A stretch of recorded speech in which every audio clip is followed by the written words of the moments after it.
And you're now listening to TLKInfamous.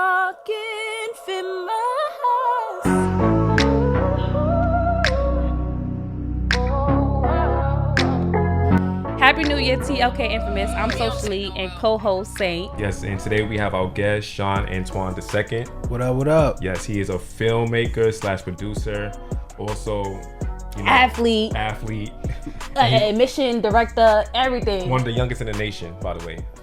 So thank you for coming on to the show. How are you feeling today? I'm doing good. It's a new year. Feeling refreshed. Just excited to get after these goals. And I'm just happy to be on y'all show. Y'all got one of the dopest podcasts. So, Thank you. I'm definitely glad to be here. Well, I'm so happy that you are interested to be in the show. And, I came across your page from Saint because she showed me your work. And it was so impressive. Like, I was in awe. And I was like, wow, this man is doing, like, so many different things. It's not even within the same genre. I wanted to know, how did you guys even meet? So we actually met through my friend Egypt. He was working on a project with her because she was doing like a rebrand, and we just connected. And then I seen some of his work as well, and we just like, we need to have you on because we're all about giving that platform to people who's doing things in their community. So I seen what he was doing. I was like, yeah, we have to have him on. So how did you first get into filmmaking? Because I know you mentioned that you first started filming when you was 10 years old. Yeah. Doing football games. Yeah. So it's crazy. I actually didn't realize this till a couple years ago. One of my mentors was like, you need to put together a bio. Like, what is your journey? Everybody, wants to hear a story. And I had to think about it. I was like, damn, my first time actually putting together videos and kind of storytelling happened when my dad used to record my Harlem Jet football games. And I was 10 years old. And I used to use Windows Movie Maker. Wow. Kind of just piece together, all right, this is my game. Here's some like hip hop music. I think the first video I had, I put camera on. My dad was like, yo, put that cam song, Grill 'em, and put that together with your football video, and let's put it on YouTube. And this when YouTube first started. Yeah. And it was with the Harlem Jets. And then from there, it was like, all right, I know how to put together videos. And then I just kept making like highlight videos of my games. And then it continued through high school. And then when I got to college, the Black Lives Matter movement started. Yeah. And I kind of took away a couple years from filmmaking, but one of my friends put together a protest. I came through, and somebody at my college was like, yo, this is some great footage. You should make a documentary. And then from there, I put together my first documentary called The Movement, which talked about the Black Lives Matter movement. And this is at its early infantry stages of like, what is the Black Lives Matter movement? Right. What does it represent? Especially like, during that time, I went to a PWI, University of Rhode Island, and most of my classmates were white, and none of them really understood what it was. So for me, it was like, all right, I got this footage, I understand what it is, but how do I, communicate with them and kind of put together a message through the footage I have to kind of educate them on it. So that's how I really transitioned from, early on editing like football highlight videos. Right. To then kind of moving towards documentary filmmaking and kind of educational kind of work. So that's kind of how I started in filmmaking. And did you think at the time like you knew that's what you wanted to do, or is this like all this happened all naturally? Honestly, nah. I really didn't know anything about my future in filmmaking. Yeah. So I made that project, and then I went to India with my school. You went to India? I went to She went to India. India as Tell well. me We more. went to India. Yeah, She went to Nice. India. India is dope. Yes. A lot of people. I never met anybody else from New York that's went to India, so I'm glad that you told me that. Yeah, that's We got to amazing. chop it up on that. And so I went to India. I went to Delhi, Agra, and Jaipur, my school, me and my boy Calvin. And then from there, I was like, hey, this is my second time, like, potentially shooting something. Yeah. So I was like, let me just film everything in India. Right. So I kind of did a diary-style documentary. It's like 40 minutes of just, like, what is it like in India? What is the lifestyle, the culture, the food like there? And then I put that out immediately, had a little screening at my school. And then the summer of 2016, Nate Parker had reached out, who directed Birth of a Nation. He was in Beyond the Lights. Yeah. And this was after he won Sundance. And he was like, yo, I want you to come to my first inaugural film school during the summer. That's dope. And I didn't really have no money for it. And I expressed that to him, and he was like, "Don't worry about it. I'm gonna take care of you." That's dope. And he took me under his wing. I met a bunch of other black professionals like Rada Blank, who did 40-Year-Old Version, which is on Netflix. I met Charles King, who's the CEO of Macro, and from there it was just like so many people of color, specifically black people, that were like, "All right, we want to look after and kind of mentor this young man." And kind of just expose him to what it's like in the entertainment and more specifically the film industry. And then from there, I was like, all right, film is cool. I played football in college. I was playing football, and I was like, football is great, but let me see what else is out there. And unfortunately, I had suffered an injury in college that I was still working through. So I had to at least think about, like, football might not be in my future for very long. Right. And filmmaking was kind of something I began to fall in love with. Right. And from there, man, it just was a lot of love poured into me by a lot of my mentors, which I'm thankful for. Especially Nate Parker, man. Like, I was just about to ask you that, because I just feel like, you know, it's so funny. I was thinking about Nate Parker, about Birth of a Nation, because there were so many other movies that he told about black stories, just in general, other black directors and producers. But I felt like Nate Parker had a particular voice with Birth of a Nation. It showed something that wasn't shown already. Like, you have all these other black movies that don't really depict what it is to experience that black experience. So to have Nate Parker reach out to you, he must have seen something in you, of course. But also, like, how did that feel internally, knowing that, like, you have people with these strong black voices reaching out to you because they see something that is just your energy and your light. And it's raw talent, because it's not like you said, you didn't have like no really formal training, like this you doing your own thing. How did that feel? It felt great. I think a lot of times, especially as like black people, we feel like we're so by ourselves at times, and there's not a lot of support, and we're always trying to figure out, like, how do we get to this level? How do we do that? And we always are so by ourselves in that journey. And when somebody like Nate or any of the other people kind of were like, all right, this is what you need to do. This is how you should do it. This is the way you should carry yourself. That meant a lot, especially like for me as a black man, as a young black man at the time. My parents didn't know about this. My father, he works for the post office. My mother is a social worker. They don't know anything about the entertainment industry. So for a dude like Nate Parker to step in and do something like this, which he didn't have to. He could have just simply been like, all right, this is my way of giving back. I already put him on. He has to figure it out. But he was like, all right, I want to constantly pour into this young man to kind of see, all right, where can he take it?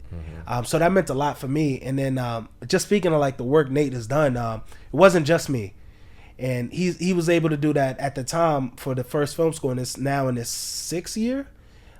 It was around 30 of us each year. Oh, wow. So now he's fostered a community of young black men and women that are aspiring filmmakers, actors, directors, producers, photographers. I mean, even people that at the time were interested in film are now doing activism work. Just so many different career paths. But what he did was he was able to bring us together and kind of build a community. And just that kind of like relationship and seeing that, that inspires me to kind of, he did that for me. Now I have to give back to who's the next young dude or young woman that could use some advice or just maybe even an opportunity. So nice. Do you want to break the ice with the question? Yes. Before we get to nitty gritty. Yes. I mean, we're already there. More to it. We gotta get more to it. What is your favorite football movie and what is your favorite movie? Those two. Ooh. So your favorite football movie and your favorite movie. So my favorite football movie is definitely Friday Night Lights. Okay. It's a classic. I heard about that. Yeah, I gotta see. Wait, who's the main actor? Because maybe I've seen that. I'm forgetting his name, but if you saw Notorious, you know the dude that played P. Diddy. He played Diddy in the film. Yes. He's in that film, so he played the running back. That's a classic. Friday Night Lights, and they ended up making a TV show. And then my favorite movie, it's tough because I watch so many movies that it'll keep switching. But I got two. It's either Forrest Gump. I like Forrest Gump a lot. I love Forrest Gump. It's just a great story. The story is it's a story. And then it's Curious Case of Benjamin Button. I love that movie. I fell asleep on that one. That's when he was getting smaller by time. Yeah, he kept getting younger. It was just so sad. And I'm like, maybe I got to revisit it. You got to I was young when I watched it. I watched it when I was younger. Yeah. And I might have fell asleep too. Yeah. And then I think it was on like TNT. Yeah. And I was like, damn, this is a good movie. I started crying. I was like, damn, that's so sad. Somebody is born old and they just keep getting younger. Yeah. I was like, damn. Then he saw his whole life just pass by. It was Brad Pitt that was in it, right? Yeah, and then that was phenomenal role. Taraji Henson, cause didn't she? Taraji was in that. That was her first big role, like mainstream role. Yeah. And who was the other dude? Mahershala Ali. He was in that. He ended up winning an Oscar for Green Book. He was in a couple of films, but like... Oh, you talking about the dark-skinned dude that was in Luke Cage? Yes, he was. Yes, I like him. He's a really good Mahershala Ali. Yeah. And I was like, wow, this is just the cast is crazy when you look back at it. Yeah. But that movie, that's probably my 2 favorite. But I mean, if you ask me next week, I probably got another 2 favorite films, honestly. But so you talked about it already. You kind of like went into like how like, you know, your football career and, pursuing football and kind of getting into film, kind of like, I guess, how they kind of intertwined and came into, at some point it seemed like they came into I wouldn't say conflict, because you said, you had your injury and you determined like, this is what I need to do.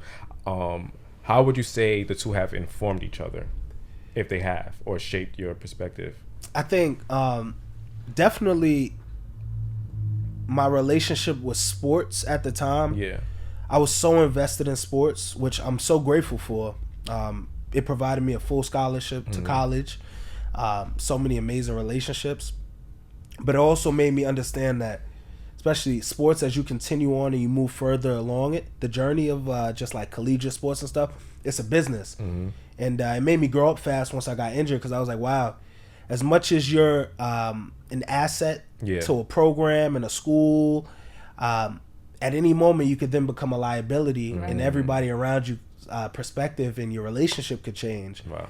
And even as I navigate the world in like entertainment and film, it's the same thing. You're valued and you're an asset and everybody loves you until the moment you're not. Right. And that definitely, my relationship with football, then transitioning into entertainment and film, I definitely am able to pull different things from each side. Yeah. And especially like now, my little brother, he plays football. I've seen the thing you was working on with him too. Yeah, he's definitely talented, but I didn't have nobody teaching me nothing with football. My dad, my mom, they invested a lot of money into like make sure I had the best training and stuff, but they didn't really know the business side of it and everything. So now I'm able to inform him and other younger athletes from my neighborhood, like, all right, this is what you got to do. And since I went like to college, there's probably, I mean, just with the Harlem Jets and in Harlem, there's probably at least 100 plus athletes in the last 6 years that have at least been able to go play college sports. So the information is there now. People are becoming a lot more informed. That's good. Did you? So I know that you said you got the scholarship to play football at the Rhode Island University. Yeah. So besides playing football, did you still continue that university experience? Yeah, while I was in school, I was involved with a lot. So after I got injured, I tore my shoulder. It was a crazy accident. I didn't know if I was going to be able to come back. Yeah. A couple doctors it was a whole thing. Doctors was like, hey, you should get surgery. But I took the time while I was injured to be involved on campus. So I joined the student government. I was involved in the... That's when you got active. Yeah, I got straight to it. I mean, I went through a real serious depression during that time. Yeah. And I was just like, yo, man, I got to get out of this. The crazy thing, really the order that it happened is I went to my on-campus ministry at my school. It was this thing called Sankofa. And it was a collective of tons of students of color that all praised.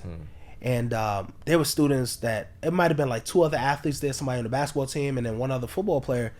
And all of these kids were involved in stuff outside of the athletes. And I'm like, damn, like, I already go here for free. Yeah, right. I might as well go do stuff. Yeah. And, although the athletes are very busy, you get a lot of free time. Yeah. What you choose to do with your time is on you. But I was like, man, I'm injured. I ain't even playing. Right. So I was like, all right, let me go to student government. I went to one meeting. I was like, all right. They were like, all right, to join, you got to get voted in. So I put my name on the ballot. I told a bunch of my teammates, told some other people. And, I ended up becoming freshman representative. And then after that, I ran again the next year. I became on-campus representative. And then I was like, all right, let me just keep going to clubs. Yeah. And I just kept meeting people, man. And I really immersed myself in the university. And I'm very thankful for, like, I met some amazing people. And then even post my athletic career in my university experience, these people have looked after me, helped me out in tremendous ways. But while I was going through what I was going through, the thing that really pushed me was just like, all right, I need to grow. Yeah. I need to grow past just I'm an athlete, but more so like, who am I? Who can I be? And me being involved with things in college and the different clubs and meeting people really helped me find my true identity of who I wanted to be and who I am. So. Damn, that's beautiful. Because you don't understand, my bad. Yeah, no bad. I just feel like so many people have that issue because even me, when I was in school, I want to go to this program, I want to do this class, but then you work in a 9 to 5. But like you said, you make time for stuff that you gonna make time for. Absolutely. And, you know, of course, we can always reflect like, damn, I should have did this. But I hope you guys are listening because he basically exposed himself. And while exposing himself, he basically made a whole new network that basically brought him into fruition to making those next steps. And even though he didn't know what he was doing at the time, like he didn't know where it was going to take him, he pushed himself through. And so I just want to say thank you for sharing that. And I hope you guys can learn from that. And like you said, anything that you decide to do, like those programs, try to take advantage of it because you don't know what doors is going to open for you, during your journey. And even for like, I was fortunate enough to have a full scholarship. Even if you don't have a full scholarship, I think, like you said, making the time for these things. Yeah. If you in school, you might as well. You might as well do other stuff, especially like your university network. Yeah. Like that's what you're paying for. Right. Right. Like all of these clubs at your university, that's in your tuition. Right. All of that is embedded in what you're paying for. So be involved, like meet people, and honestly, like. All the things that you're doing now or while you're in college, that's what you're investing in for your future. That's right. True. So and a lot of times too, like you said, when it comes to college too, is the best way to network because everyone to the extent they want to do what they go in there because they want to be a better version of themselves and they want to tap into whatever career field they want to. So 9 times out of 10, these people are willing to work just to work. They don't want no money, they don't want nothing. A lot of times when you outside you network outside of school and you come out of college, what you realize is a lot of people won't do anything unless they see there's something in it for them. Right. If that makes sense. You know what I mean? On like some superficial, you're not like on some surface level thing, but when you're in college you're able to network with people who are just in the same the same hustle level. The same level. Y'all all trying to get after at least, or trying to figure out what y'all gonna get after. Right. And I know that What was the name of high school again? Cardinal Hayes. Cardinal Hayes. So I know that you went to Cardinal Hayes, and then you actually end up becoming an director of ambassador. Director of admissions. Director of admissions. My fault. No, you good. But it kind of goes into like how you've always been able to like network. Like how were you able to like maintain those relationships throughout high school? And like the fact that you was able to go back there and like get a job at that level, that says a lot. Yeah, I mean, Cardinal Hayes, I mean, the name carries so much weight, especially like in New York City, and then for some even like throughout the country. The school has produced so many amazing people. While I was there, like I mentioned, I played football and stuff, but I was always like closely, I was still close to the school. Yeah, and I was working on a TV show. I was a part of this apprentice program with The Blacklist, which is on NBC. And during the pandemic, they were looking for an admissions director. Mm-hmm. They brought up the idea like, hey, Shawn, do you know somebody that's interested? I said, I'm interested. Right. I was like, it was, for me, it was like, all right, I know I can make films now. Mm-hmm. At that point, I've been in film festivals. I'm working on one of the top shows. But I was like, I don't really want to work for a show anymore. Yeah. I kind of know I can make films, but let me do this independently. Yeah. But also, not even I need more money, but more so I need something outside of film. Because throughout my whole like journey, whether it was through sports, film, I've never kind of been boxed in as like, you're a filmmaker, you're an athlete. It was kind of like, I'm kind of like the shapeshifter. Yeah, I can see that, yeah. And going back to Hayes, I was like, man, this is a great opportunity. I'm young. And the way admissions was being ran at the high school level, especially in the Catholic schools, I knew it wasn't going to last. The way the world is changing, you can't really be out of the whole media world. Right. Like, media is literally running the world now. That's true. Every industry. Everything. Yeah. And Hayes at the time was going through a decline in admissions, and for a Catholic school, the only way to keep your doors open is to have kids paying tuition. Yeah, that's true. Okay. And when you talk about like Cardinal Hayes, it's in the poorest county in America, in the South Bronx. Like the average household income, I believe, and don't quote me on this, I believe it was under $23,000 for the household income. That's nothing, basically. Yeah, and tuition is $7,000. That's crazy. So my whole thing was like, all right, you ain't gonna just be able to recruit kids from the South Bronx. Like that's not gonna happen. They're not gonna be able to afford it. Yeah. But I want to still provide opportunities for those kids to come here. But I'm gonna have to market the school to everybody throughout New York City. Yeah. And bring in who can afford it, and then whatever scholarships, I'll have to bring in the kids that, really want to be at the school and be the best fit. Yeah. So yeah, that's what I was at. While I was at Hayes, that's what I marketed to them. I was like, hey, if you get me here, I'll increase your numbers. Yeah. I'll make the school look good, and I'll make sure the brand is solid. And that's perfect because you went to school for public relations, right? Yep, I studied PR in school. How did you even hear about Cardinal Hayes? Because I've heard about Cardinal Hayes because I have friends that went there, and I was after school programs. But while I was in my public school, repertory and only had limited access to certain functions, Cardinal Hayes, which like you said, which was like tucked away in a corner in this community, they had access to so many programs where you was able to play football. They had different opportunities in that particular school, and that's why I said we appreciate you still trying to make sure people of that community can still go there. How did you hear about that school? Because even when I was in middle school and I was applying to schools, it's a Catholic school, I didn't hear about it and I didn't really know about it. But how did you even get your foot into that school? So I played football for the Harlem Jets, and there was this dude, one of my guys, man, Ali. Everybody in Harlem knows this dude named Ali. He's a Noop, and he went to Cardinal Hayes. So while I was playing youth football, he was like, y'all all here need to go to Cardinal Hayes. And I was like, man, my middle school, which then transitions to a high school, didn't have football.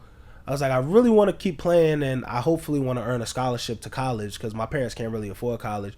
So I was like, all right, I'll go to Cardinal Hayes. I never really wore a uniform before. It's a Catholic school. I'm Baptist. So I was like, all right, I'll do the transition. So that's how I found out about the school.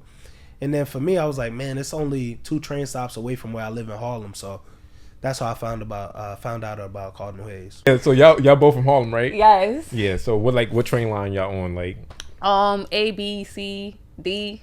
Like around like 125th, like what? Somewhere over there. Listen, Harlem is small. I'm scared. It's a small world. Nah, I'm from 2/3. So okay. I'm born and raised in Harlem. Yeah. Harlem is beautiful. Like it's my favorite part of the city. I'm not trying to be biased, but it's where the black people. It's where greatness is for black folks. I think so. How long you live in Harlem for? My whole life. So I'm 3rd generation Harlemite. So my grandmother, she moved to Harlem in like the 50s. Wow. Then my mom and dad was born there. So yeah, I'm a Harlemite for real then. So Would you I know you said you also Trini, right? Yeah. Would you also consider yourself indigenous as well to Harlem? Yeah. I would say I'm Trini. See, my father's Trini. Yeah. And then my mom is American. But my Trini side is strong. Yeah. My grandfather lives in Canada, but he's Trini. My grandmother, she lives in Vegas. She's Trini. But yeah, I'm definitely Trini to the bone. So Trini to the bone. So definitely Trini and proud, but also very proud of like my American side. So. But definitely, if you want to say, I'm indigenous to Harlem, though. Right. I like that. I never heard that before. I mean, listen. Somebody say I'm original Harlem indigenous. Yes. So y'all both being from Harlem, like how y'all feel about the changes that have been happening? Like, I don't live in Harlem right now, but of course most of my family live over there, and I always go over there. But it's definitely different. Every time I go there, there's always something new, and the essence of Harlem is still somewhat the same because I feel like it's very free over there.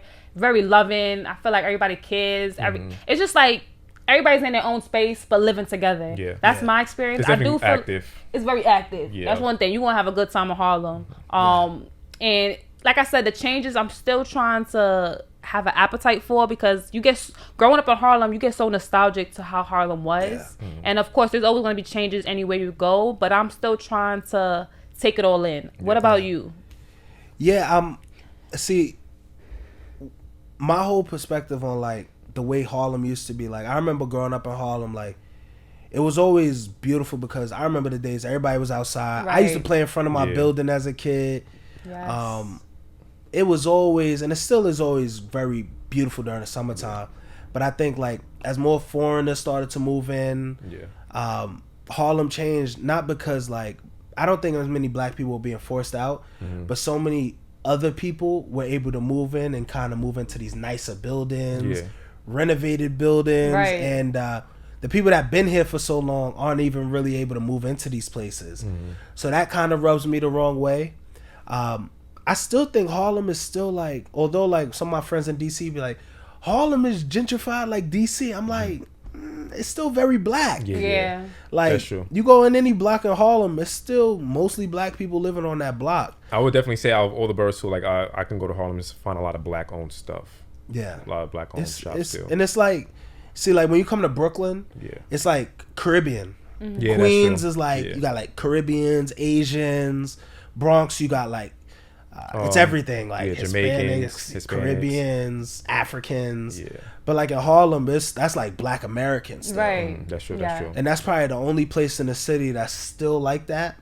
I think the changes is it's going to be interesting to see where it goes, especially as like 125th Street, which is the heart of Harlem, continues to evolve and like these bigger brand stuff starts to come to Harlem. Yeah, because 125th Street is starting to look like Times Square. I know. It got a Chick-fil-A now. I know, that's crazy. It's crazy. You would have never thought, like, I remember it was no Chick-fil-A's in New York. Yeah. That is a Chick-fil-A in Harlem. And you don't even got, like, you don't even see small businesses on 25th. And I think that's the most scary thing is that, like, for a place like Harlem, that's always been a place where, like, small black-owned businesses could go. And kind of find their place and like, all right, where can we provide our products to our people? Right. And when you add big businesses like that, and now they got a Nike store there, all those type of things kind of pushes away like those old school. I mean, back in the days, I don't know if y'all remember, but y'all probably do. There used to be sneaker stores that were like not name brand. I know you're talking about, But now you don't see those no more. Yeah. And those are kind of vanquished. Right. Like, and it kind of stops black innovation in a sense. Exactly. And for us as black people, where do we find our place in kind of like this economy? And that, I think that's the scariest thing for Harlem is like, what does an economy look like in Harlem? And for, the thing that is the most frustrating is that people should be able to work where they live. That's a fact. That takes a toll on people's mental health. It makes it a lot more easier. Like, imagine you don't have to go to all the way to Brooklyn or Manhattan, be away from your kids or like your community. Like if you could just work in where you live at and go to school where you live at, it makes things a lot more easier. It takes a better toll on your mental. Absolutely. And then you think about like just group economics. Like you look at like communities like the Heights is very interesting because now you see like, I don't know, and they seem to be like Hispanic owned businesses. A lot of those people live in the neighborhood. They can work there. You talk about Chinatown. They can work there. Little Italy. All these different places. Even if you go downtown, it was just predominantly white neighborhoods. These people work there. You talk about Harlem. These people got to go downtown. They got to go all over the place to work. And that's so funny that you talk about group economics because I was having this conversation because when I was walking down a block, there was this new shop that, they have those cannabis industries or whatever popping up. Either way, you just see these new merchants on the same block. And it's crazy that my sister was reflecting on a conversation that she had with one of her friends, like literally less than 5 years ago, where they was like, "Oh, we should have our shop. We should do it here." Unfortunately, those steps was never made. But now you see Billy from East Village has a shop right there in Harlem. But Michael down the block from Harlem was just talking about opening a shop there. So it just sucks that a lot of these places, like you said, rent is a big influence because your rent is increasing. These leases for these stores are increasing. So a lot of people that do have the money at that time is able to come into our neighborhood and put these new shops that has nothing to do with the black community, that doesn't benefit the black community, but they're able to make sure that they're able to eat. But it's kind of bittersweet because when do we take the opportunity to, all right, this store is going out of business. Great. Let me put my business in here. Let me bet on myself. And that's the thing. I think we need to bet on ourselves more before these people take our, because I feel like we supposed to eat from the crop first. It was in our neighborhood. You know what I'm saying? Absolutely. And, just to add on, like, the next scary thing is that, like, you don't really see any black-owned stores on 25th. Maybe if you go, like, towards the east side, you might see some on 25th. It may be, like, I probably could count maybe 10. But the next scary thing is that you see the people that have these little pop-up stands on the streets. Yeah. If it does turn into like a 42nd or 34th Street, then police could possibly enforce like you can't be out here like that no more. Yeah. And them people been there for us. That's Harlem. Exactly. That's a part of Harlem. Yeah. And then, like you said, that's a part of Harlem that takes away the entrepreneurship mentality. And then, you know, it just trickles down. And then, you know, just for people that would like to be, you know, another generation of a Harlemite to stay there. Yeah. That kind of dwindles, and then, you know, for lack of words, it just becomes history. You might have to come up with a film called The Harlem Night. We call it Harlem Night? The Harlem Night? Yeah. I was going to ask you one thing. Speaking on the essence of Harlem, you know, you created that documentary called Showtime. Yeah. And it was basically a film about people dancing on the trains. What was your inspiration behind that? Yeah, Showtime. So I was interning in LA. I was interning for this company, Macro. Yeah. And it was my last week of the internship, and it was like, come up with something original. It doesn't have to be a show, just something creative. I guess they just wanted interns to just be productive and say they did something at the end. Yeah. I was like, look, y'all give me an opportunity to present in front of a bunch of executives. I'm going to come up with something. Right. I ain't come from LA. I ain't come from Harlem to LA for a summer just to be like, I just was here. Yeah. So I called a couple people. I was like, man, I got a couple ideas. And I called my mentor, Coors, and I was like, yo, I think I got an idea for a film. It's about these kids that dance on the train in New York.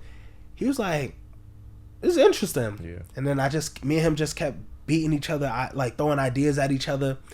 And he was like, all right, I think you got something here. And then we put it together. I didn't really have much of an idea on how to put together a screenplay. Mm-hmm. So he helped me format it. And it was really inspired by like my friends that danced on the train. Like I knew who they were. Yeah. People in my community somewhat knew who they were, but when they get on the train, nobody knows who they are. They just see them as kids dancing on the train. So I had the idea of like, once they leave the train, what is their life like? And then that kind of puts the perspective not on like, who are these people on the train that see them, but more so, what is it like for viewers to see what it's like when they go back to their community? Wow. So then it kind of brings their whole lifestyle and their life into full circle. And then I just added elements like, all right, yes, that's what it's like once they leave the train, but what are they trying to grind for? What are they working hard for? And I was like, what if they got the opportunity to go to Juilliard? These kids are talented. They can dance, but they just don't really have the formal training. And Showtime kind of took place in the world post Getting Light, like Light Feet era, which kind of inspired the whole like getting on the train and everything and dancing. It was like, all right, Light Feet kind of dwindled down. It kind of turned into like gangs and all that. And really, that's kind of how I built the whole world of Showtime and kind of built that storyline. It was like, all right, what is the story of my friends? What will people like to know about once these kids leave the train? And then what type of opportunities could come from dancing on the train? And then after we filmed the film, my lead actor, Joel, he ended up with his team, Waffle, ended up being on Ellen. They were on America's Got Talent. His face. Yeah, they were on America's Got Talent. Yeah. They ended up making it far. So, like, that just, and this was before they got there, not to say, like, this kind of put them in a position. But it's like a manifest. It kind of manifested. Yeah, and it was so beautiful. And I had so many, like, heart-to-heart moments with him along filming with it because he believed in me, like, he didn't know me from anywhere, but he understood like the importance of telling this story because we've never seen that type of film shown. And it was just so beautiful to see like not only a whole team but my community come together and be like, all right, we're gonna give you $5, $20, $500 into making this film, and we got it done. We showed it in over, I want to say, 57 film festivals. Magic Johnson bought the rights to it to show on his TV network, Aspire TV. Wow. It was on Fox Soul. Vivica A. Fox shouted you out. Yes, you had a lot going on. It was beautiful, man. So, yeah, for me, like that was like when I was watching all your films, that was the one that stood out to me the most because I felt like it was very innovative because it was a story that I know or that our community, especially like a New York culture thing, like that's like a thing that we know. And I felt like a story around it was needed, and not only I feel like it's just like a teaser because I feel like there's so much more that you can explore with what was shown. But me and her kind of got the debate on whether or not if the culture in itself is very unappreciated. She didn't like that. I mean, I was kind of conflicted if I should use the word unappreciated, because I feel like our culture, we know when we see it, we appreciate it. But like you said, like if you are someone who's coming from New York or who aren't from the city, and you see kids as dancing on trains, they don't really get their flowers in a way that they should. Yeah. Why do you feel about that? Do you feel like it's a culture that's unappreciated, or do you feel like I think, especially with that film, yeah, it was something that like wasn't just about just dancers though. For so many people that are like on the train, on the streets, just like performers or artists in the city, everybody's looking for opportunity. And at least in this city, like, they may be unappreciated until they are appreciated and they get that opportunity. So like for those kids that dance on the train, at least in New York, I wouldn't say they underappreciated, because the right people appreciate them. They some of them make more money than I do on a daily basis from work, and for them it was just like, yo, let me highlight them. Yeah. And fortunately enough, other people follow suit, and now they're in commercials and all that. Like, so I wouldn't say they underappreciated, but they definitely are those that should be. They're definitely the cream of the crop in New York. Yeah. Those are the go-getters. Yeah. If you wake up every morning, go on the train in front of strangers. Yeah. And I ain't gonna say they beg for money, but they say, hey, if you'd like to donate. Yeah. Right. I mean, that takes a lot of courage, confidence, and even more than that, like, it shows that you're dedicated to your craft. So, like, just in general, like, they're some of the most phenomenal New Yorkers, and they're the epitome of, like, all right, New York, this is the city that never sleeps. They're the hustlers of the city, I think. Yeah, that's the same token I felt too. That's the only reason I didn't want to use the word unappreciated, even though it was just a question. Yeah. But I was like, the question itself is basically saying that it's possibly unappreciated. And I never felt that it was unappreciated from anybody. I just felt like everybody on that train was on the hustle and bustle. You got people going to work tired. Yeah. You got people that's internalizing their life. You got people begging, and you got people dancing and making money. There's a lot going on. There's a lot going on. So I necessarily never thought that it was unappreciative. Yeah. I just always seen that. I was like, a lot of time when I used to see people dance on a train, I always clap for them. Yeah. And usually every time I always clap, everybody else will clap. Probably. But sometimes if you don't clap, they won't clap. And I don't think it was necessarily people who didn't appreciate them, because you see when I clap, they clap. And it wasn't just, let me clap because shorty clapping. I think that everybody was in their mind. Everybody was in a hustle bustle. So we never not appreciated them. It was just that everybody. It's New York. There's a lot going on. Right. And, so I'm glad that you felt the same way. But going back to like before, like, are there any projects of yours that you feel like you would like to like expand and go more in depth with, or you feel like, hey, these are things I did and it is what it is and I'm done? I don't. At least right now, like, I think all those projects were. For me, I was at a certain point in like my filmmaking career, and even my just who I was as a person. So I think those projects are kind of set in stone where they are. Yeah, I would have loved to expand it Showtime. Yeah, but it was just so much going on. Like, I was still in college when I made that. I was still playing football, which is crazy. Like, I filmed that during like spring break. Wow. So, like, if I would have did that film now, then I probably would have expanded into like a full length film. But all of those projects that I've done before, those were like for the moment. Yeah. Those were like, all right, this is where the world is now. This is why these stories need to be told. So yeah, I don't think any of those old projects that are like will want to revisit and expand though. Nice. If the time is right, then that'll be a different experience. But like you said, moment, who knows, man? Yeah. If it's in God's plans for me to revisit any projects, and if some investors is like, yo, we like that project enough, we need you to get back to it, then I'm on it. If the money right, I'm there. If the money right, look, then it can happen. But I'm definitely excited for like new work. It's a lot of, the world has changed. So that was pre-pandemic. Yeah. The world has changed. There's so many more stories to tell. So what are some new projects that you have going on? I know I've seen the Black Democrat was one of them. Yeah, the Black Democrat, that should be released this year. I filmed that during the pandemic. Okay. It follows a politician in Harlem that was running during the pandemic, and as you know, the pandemic is crazy. Yeah. 2020. I mean, it seems like it was so long ago, but it was just yesterday. Right. Yeah. And that was probably the biggest election year, definitely of our generation. Yeah. But It's a whole pandemic going on. It was the pandemic. You had Donald Trump running again. Yeah. You had Joe Biden. But more importantly, you had local elections happening. Yeah. And I got laid off during that time. And I was like, man, I just need to pick up my camera and just shoot. And I followed Craig Schley as he was run for Central Harlem. And we talk about like how Harlem is changing. That was such an integral part of like the future of Harlem 2020. And wow. He wanted to represent our community. So really that documentary just followed what is Harlem like from a political level and like our people's political intelligence. What do we view the world as? Because so many times like during that year it was crazy. Joe Biden was like, you ain't black if you don't vote Democrat. Yo, right, I know. I don't understand how people let that slide and they still voted for him. I seen that. I was like, really? This is where we at? And I mean, like, fortunately enough, it could have come at a better time for me as a filmmaker. God, yeah. I'm like, bro, I'm filming excuse my language, a political documentary. Yeah.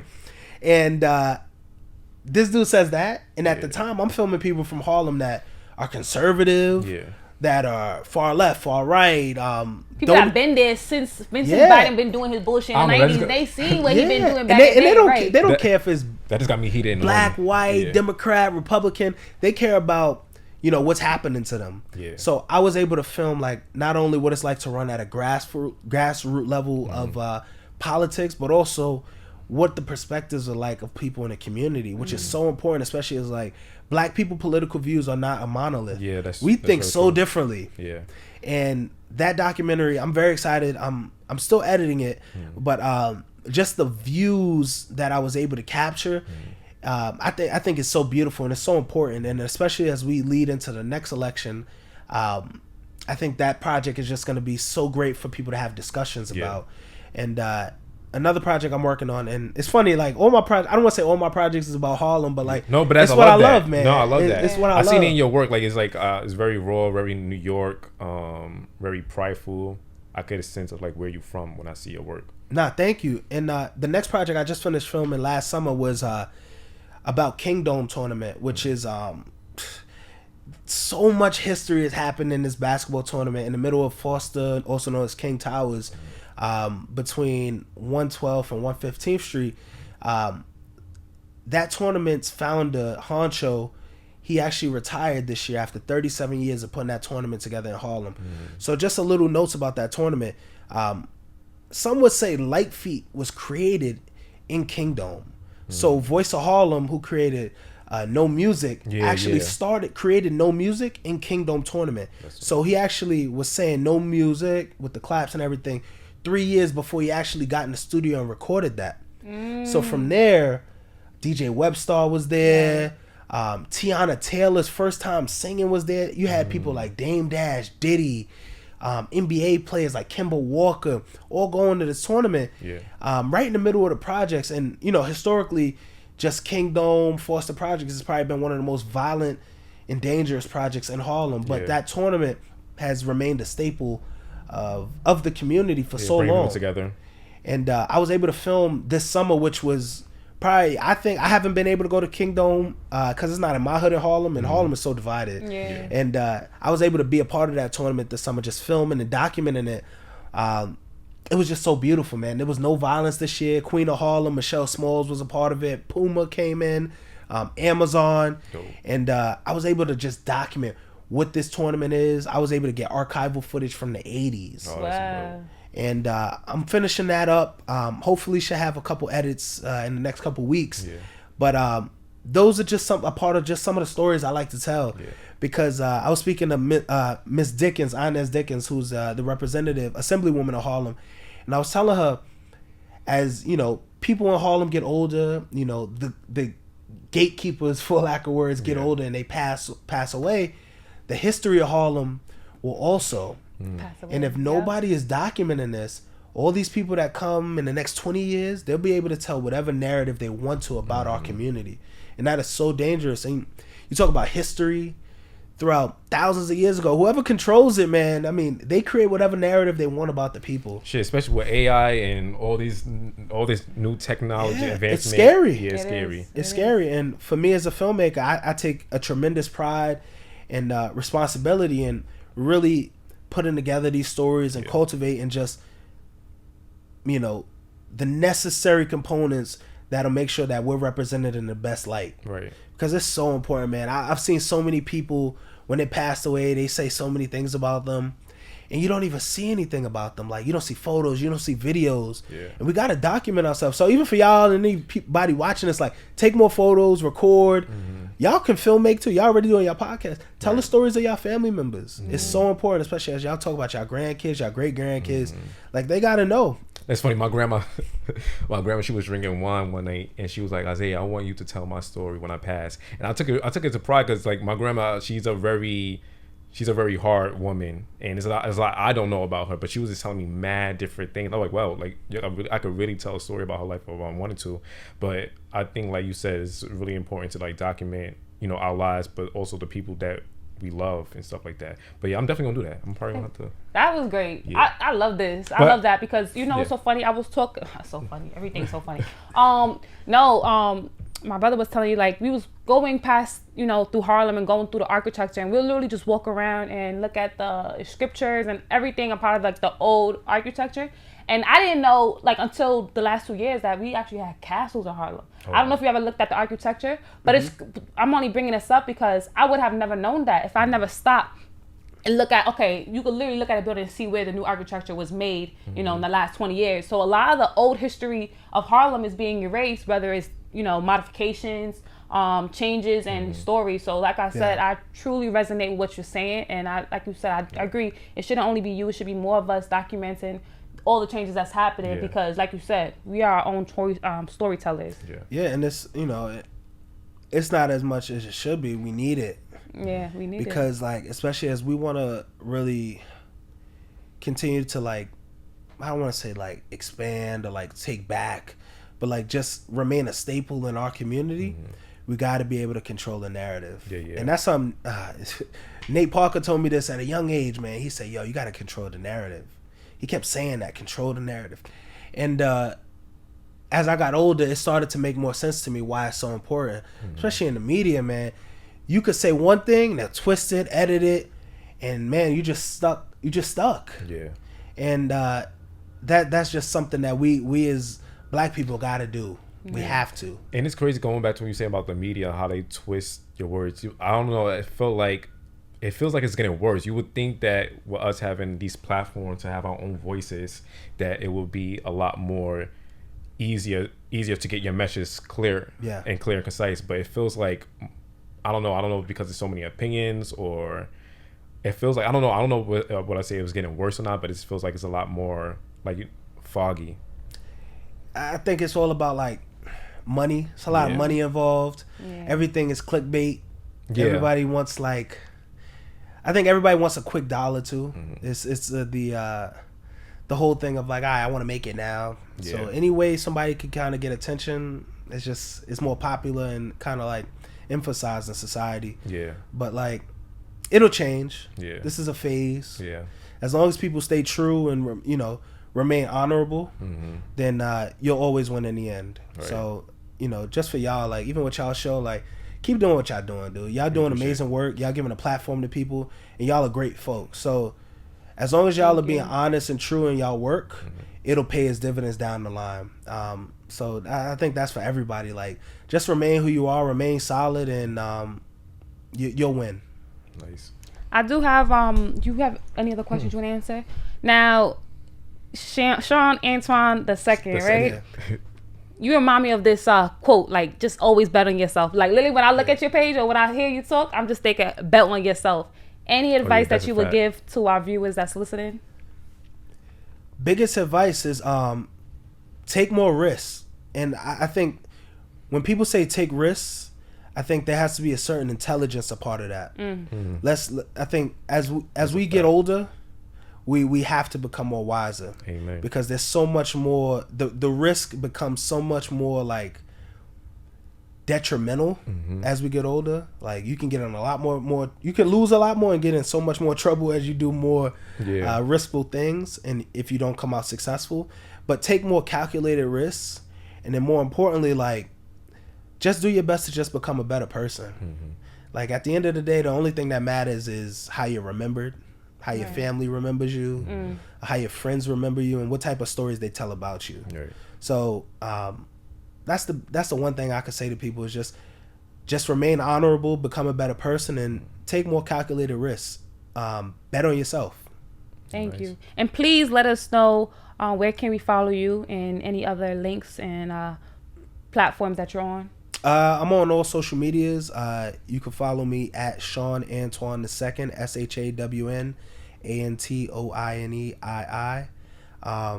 My website is ShawnAntoine2.com.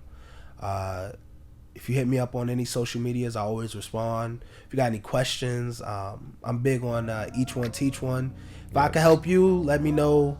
And if you need any advice, like, let me know. And if y'all, once again, if y'all need anything, just let me know. Thank you. Well, that was a wrap. Be sure to follow us on Instagram, TikTok, YouTube, all that stuff. Like and subscribe. Signing out. Peace.